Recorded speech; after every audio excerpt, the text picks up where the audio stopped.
Il fallait que je sois forte pour le confinement. Et je n'avais pas le droit de sortir. Tout de suite, on a mis en place une cellule de crise.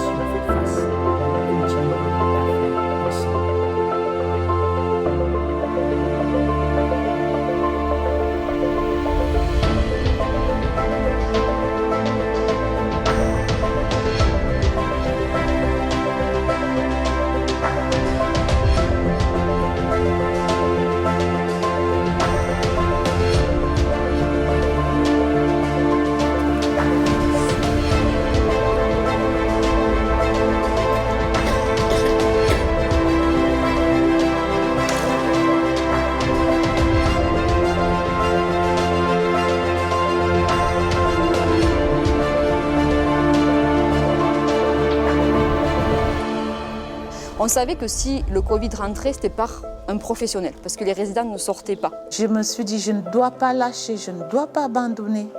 Il faut que je sois là pour nos résidents. Si je m'arrête, qu'est-ce qu'ils vont devenir? Il faut qu'on reste en vie pour eux. Quand on regardait l'autre, on piquait les forces dans l'autre pour donner aux résidents. J'étais malade quand même sur une période. L'accueil de jour a été fermé assez rapidement. La période de crise fait que si les contraintes, il y en a et il faut composer avec. Je le vivais mal de briquer en fait, alors que ici c'était dense quoi. Ouais, ça a été dur. Moi, je sais que je suis rentrée des soirs à la maison en pleurant, tellement on se disait mais on va pas y arriver quoi. La majorité de mes collègues s'étaient arrêtés, donc j'en faisais partie des rares qui sont restés. On travaillait beaucoup plus avec quelques intérimaires et encore. Plus de ballons pour les enfants, plus de petits Lego, plus de jeux de société. Vous prêtez plus les crayons. On s'est regardé avec les collègues, d'accord. Je me suis confinée ici à Passerelle, où j'ai passé 10 jours. J'ai dormi là.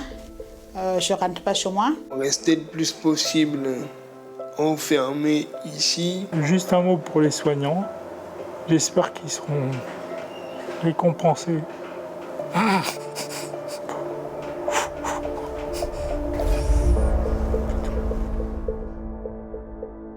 Allez.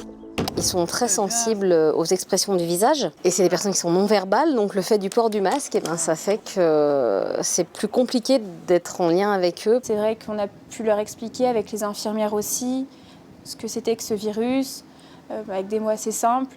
Et pourquoi il était important de rester ici, enfermé. À cause du Covid-19, on pouvait sortir 30 minutes avec un résident à la fois, 30 minutes, un résident. Ça nous a permis de les connaître, de mieux les connaître, et eux aussi, dans les deux sens. Paradoxalement, on a eu beaucoup moins de troubles du comportement que d'habitude.